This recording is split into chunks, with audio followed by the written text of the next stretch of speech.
yang ditanya kolom efisien, kita udah tahu dengan tanpa membaca cerita soalnya. Nah, kalau ada kolom efisien itu berarti berhubungan dengan lempeng teoritis ya. Si C jawabannya. Lempeng teoritis. Itu aja. Kata kunci apa? Kolom. Kolom yang efisien. Tadi persyaratannya berapa? Lebih dari 2000. Semakin besar semakin baik. Berarti semakin efisien. Gitu. Nah, soal berikutnya, parameter apa yang dimaksud? Nah, kita baca nih soalnya, karena dia cuma nyebutin gini doang gitu ya. Suatu industri farmasi sedang mengembangkan sediaan sirup ibuprofen dan akan digunakan KCKT untuk menetapkan kadar. Sebelum digunakan, harus dilakukan uji kesesuaian sistem untuk mengetahui daya pisah. Oh, ini mudah ya. Daya pisah tadi kan resolusi kan? Resolusi atau daya pisah yang mana persyaratannya lebih sama dengan 1,5 kalau di grafik yang tadi yang daya pisah ini ya. Oke, berarti jawabannya langsung kita jawab B, resolusi. Oke, kalau retardation factor apa? RF, ini berhubungan dengan KLT. Nah, KLT itu nilainya 0,2 sampai 0,8 yang baik. Kemudian luas di bawah kurva atau kurva itu berarti AUC. AUC ini kapan digunakan? Perhitungan kadar. Perhitungan kadar menggunakan instrumen apa? HPLC atau KCKT. Nah, kemudian panjang gelombang maksimum. Nah, ini spektro alatnya. Spektro. Jadi, parameter spektrofotometri UV vis itu jawabannya panjang gelombang maksimum gitu ya. Kemudian tailing factor. Tailing factor tadi yang ekor-ekor. Ekor-ekor. Maka yang paling tepat di sini kalau daya pisah jawabannya resolusi. Nggak usah mikir panjang, nggak usah mikir 2 kali, langsung tembak resolusi. Oke. Apalagi ini soal hitungan. Oke, ini juga soal UKAI ya, karena keluar di UKAI blek banget sama angka-angkanya. Nah, yang ditanya indeks polaritas yang dihasilkan dari fase gerak. Nah, kalau yang ditanya indeks polaritas, oke, indeks polaritas. Nah, rumusnya gimana? Jadi nggak usah pakai rumus, pakai prinsip aja gitu ya. Jadi di sini ada dua fase gerak. Nah, kita pahami dulu ada dua fase gerak, yang yaitu air sama asetonitril. Nah, ini 6:4, berarti 6 ini punya air, kemudian 4 ini punya asetonitril. Taunya dari mana? Nah, dari pertama disebut air dulu, berarti yang angka disebut itu punyanya air gitu ya. Kemudian kedua disebut asetonitril, berarti 4 ini yang kedua disebut juga angkanya punya si asetonitril. Nah, bahkan hal sesimpel itu kadang bisa kebalik-balik. Jadi kalian sebenarnya udah tahu cara ngerjainnya, tapi karena panik tadi tuh ya. Jadi usahakan setenang mungkin ya. Nah, langkahnya gimana? Kita jumlahkan dulu nih, jumlahkan. Berarti 6 tambah 4 itu 10. Nah, kemudian di sini indeks di sini polaritas air 10,2, kemudian polaritas asetonitril 5,8. Jadi cara carinya, kita cari dulu untuk si air. Kalau air berarti air kan tadi 6 ya. 6 dibagi dengan berapa? Dibagi dengan total. 6 dibagi dengan 10 dikali dengan polaritas air gitu. Berarti kalau untuk asetonitril berapa? 4 kan? Nah, ini jangan 6 ya, nanti air juga lagi. Nah, ini 4. Berarti 4/10 dikali dengan P asetonitril. Nah, ini lebih ke jangan sampai salah pasangan. Prinsipnya ini jangan sampai salah pasangan. P asetonitril. Oke, kita masukin angkanya. 6/10 dikali P air 10,2. 10,2. Nah, kemudian ini hasilnya berapa? 6,12 ya. Kemudian asetonitril 4/10 dikali P asetonitril yang ini nih. 5,8. 5,8. 4 bagi 10 kali 5,8 itu 2,32. Nah, Kalau kita mencari indeks polaritas, hasilnya ini tinggal dijumlahkan saja. 6,12 ditambah 2,32, dapatnya 8,44. Nah, gitu. Langsung aja jawabannya, itu yang B. Nah, contoh misalnya nanti ada pelarutnya lagi, fase geraknya ada 3. Misalnya kita sebut di sini kloroform misalnya ya. Kloroform, tinggal dicari aja berapa perbandingannya, dikali dengan P dari kloroform, kemudian dapat nih hasilnya. Nah, dijumlahkan ke semuanya, 3-3-nya dijumlahkan. Kalau ada 4 ya gitu juga, sama prinsipnya. Gitu ya. Jadi nggak ada masalahnya nanti misalnya kalian dapat soal pelarutnya atau fase geraknya lebih dari 2. Gitu. Sama aja prinsipnya. Yang penting jangan salah pasangan. Soal berikutnya. Oke, ini teori nih. Analisis yang Anda dapatkan melihat kondisi tersebut sebagai seorang apoteker. Oh, kita baca nih, kita nggak tahu apa masalahnya ya. Oke, kita cari tahu dulu masalahnya. Seorang pasien di apotik membawa krim promethazine HCl yang dibelinya di apotik 2 hari lalu. Ia mengeluh warna krim yang berubah menjadi gelap. Oh, ini masalahnya nih. Warna krim berubah menjadi gelap setelah lupa menutup tup. Analisis yang Anda dapat melihat kondisi berubah warna menjadi gelap ini apa gitu ya. Oke, option A. Oh, kita harus tahu dulu prinsipnya. Kalau sediaan berubah warna menjadi gelap, artinya sediaan tersebut teroksidasi gitu ya. Berarti kalau berubah warna, nah berarti si sediaannya teroksidasi. Oke, kita lihat option yang mendekati kata-kata oksidasi. A. Promethazine HCl terhidrolisis oleh air. Ini enggak ya. Kalau yang terhidrolisis oleh air biasanya sediaan beta-laktam. Nah, cincin beta-laktam itu enggak tahan dia cuma bertahan 7 hari kalau udah dilarutkan dalam air. Kalau lebih dari 7 hari, si beta-laktamnya sudah terhidrolisis sama air gitu ya. Nggak ada efek lagi kalau dia minum antibiotik itu. Kemudian B. Promethazine HCl berubah polimorf. Ini juga nggak ada hubungan sama oksidasi. Nah, yang C. Promethazine HCl mengalami oksidasi. Nah, ini yang paling tepat karena kata kuncinya berubah menjadi gelap. Jawabannya yang paling tepat yang C. Nah, gitu ya. Jadi kita harus cari tahu dulu apa masalahnya di soal. Soal berikutnya. Untuk mendeteksi dengan cepat, dilakukan reaksi warna dengan, nah, ada reaksi warna nih. Kita lihat, oh ternyata BPOM melakukan inspeksi pada industri pangan yang dicurigai mengandung boraks. Nah, ada boraks nih di pangan. Untuk mendeteksi dengan cepat, dilakukan reaksi dengan apa? Jadi boraks itu, ini prinsipnya, boraks itu akan bereaksi kalau ada kurkumin ya. Nah, jadi kalau si boraks direaksikan bersamaan dengan kurkumin akan terbentuk warna merah kecoklatan. Artinya dia positif boraks. Nah, kita lihat di sini nggak ada embel-embel kurkumin di sini ya, FeSL3, kertas turmerik, bla bla bla. Nah, tapi kita harus tahu kertas turmerik. Nah, ini turmerik itu namanya kertas kurkumin.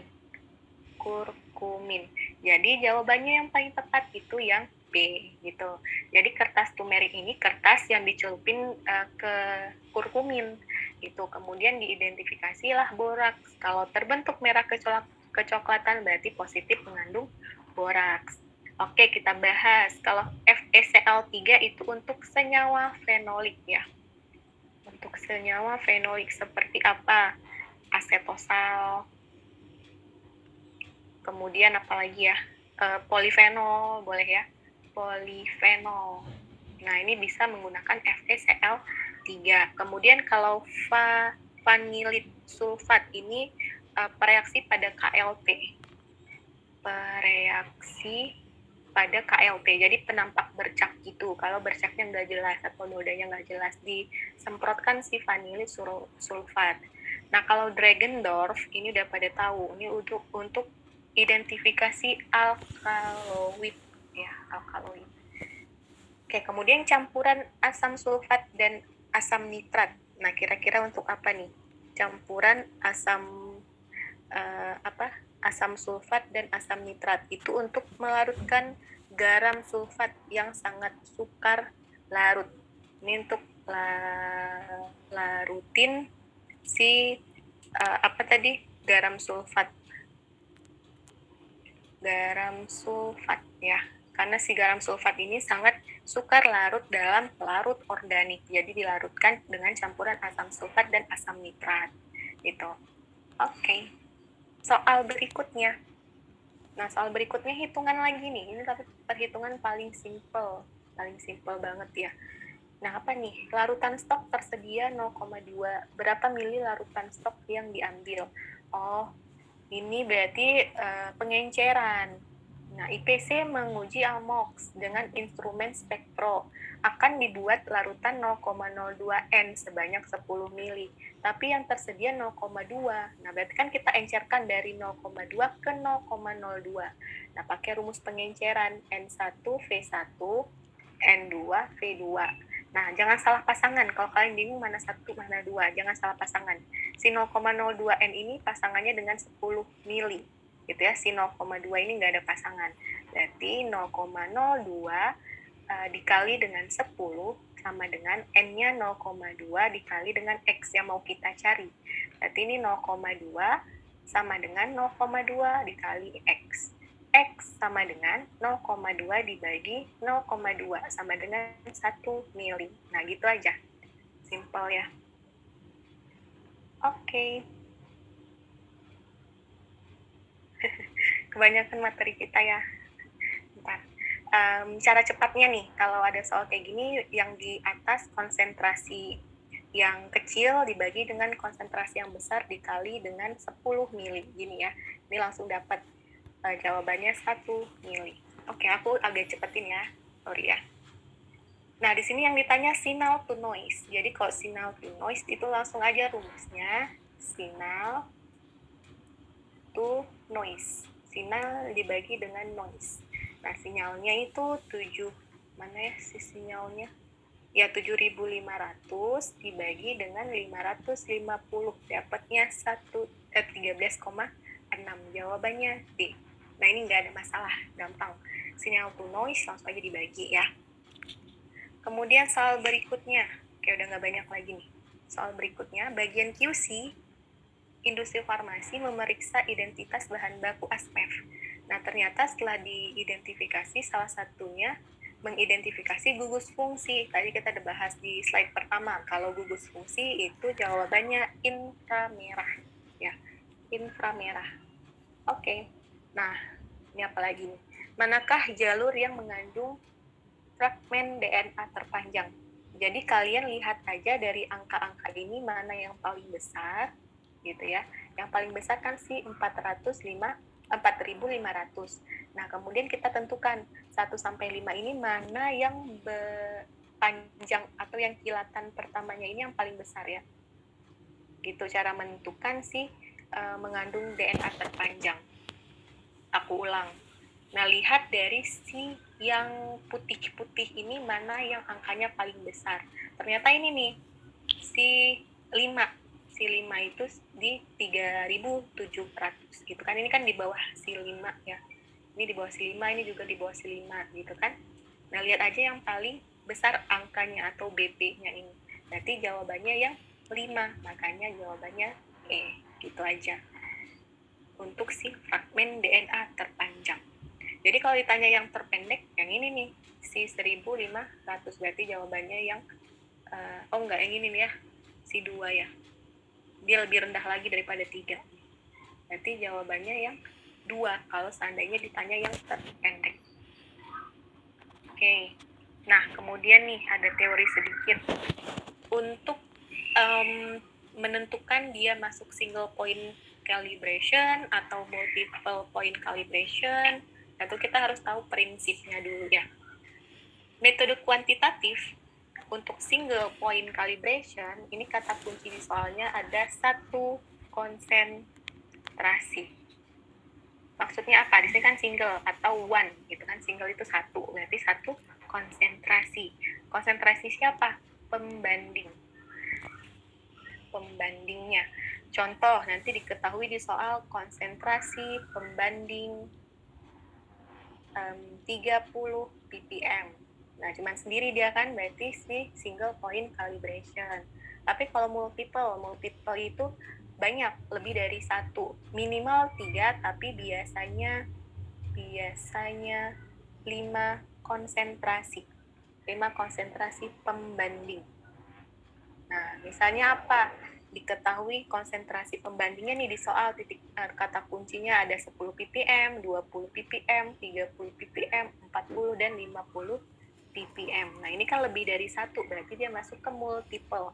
Atau kata kunci lainnya untuk si multiple, ada kata kunci persamaan kurva baku, ya, atau persamaan kurva kalibrasi. Nah, ini juga masuk ke multiple point calibration. Biasa dia menyebutkan kata kunci ini juga bisa. Nah, kemudian metode kalibrasi di sini ini pernah keluar di UKAI, ini UKAI September ya.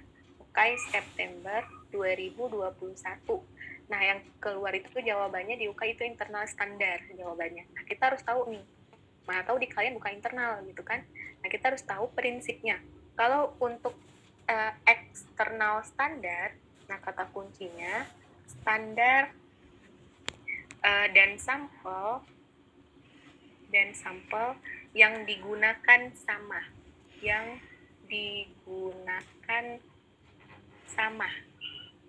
Nah, atau senyawanya sama. Maksudnya gimana?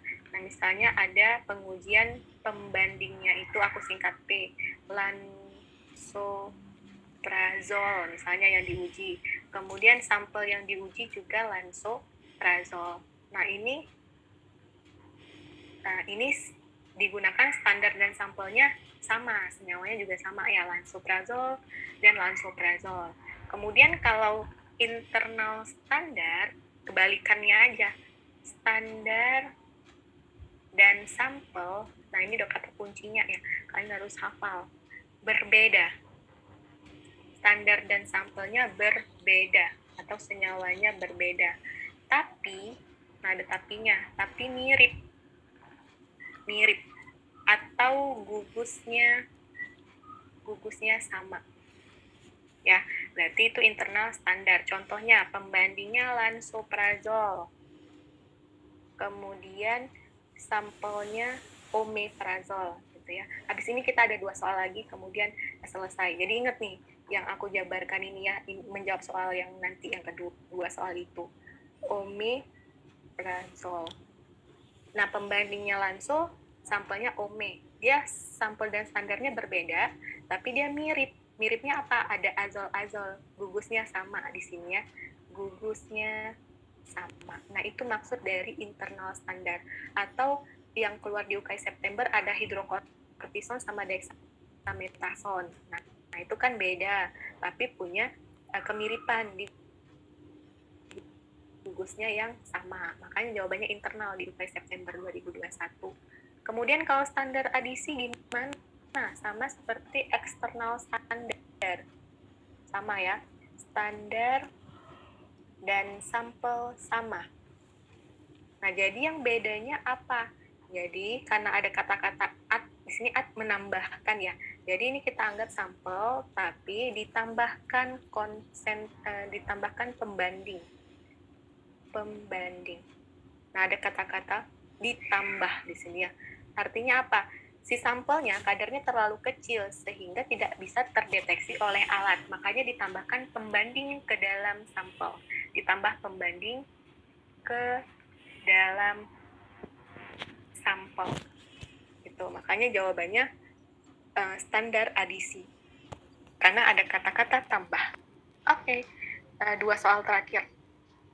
Nah, di sini ada soal apoteker QC melakukan penetapan kadar OME menggunakan spektro UV vis. Digunakan lansoprazol sebagai pembanding karena ini dia menentukan kadar ome, tapi yang digunakan sebagai pembanding lanso. Nah, memiliki sifat yang mirip dan gugus yang mirip. Nah, tadi udah dijelasin kalau senyawanya beda tapi mirip masuk ke internal standar. Soal terakhir, metode kuantitatif apa yang digunakan? Oke, di sini kita lihat dulu soalnya. Seorang apoteker yang bekerja di bagian QC melakukan uji kadar quercetin dengan panjang gelombang yang sesuai. Dari hasil pengukuran, dilihat absorbensi sampel, kemudian dihitung kadarnya menggunakan, nah ini kata kuncinya, persamaan kurva baku. Nah, ada kata kunci persamaan kurva baku, kita cek.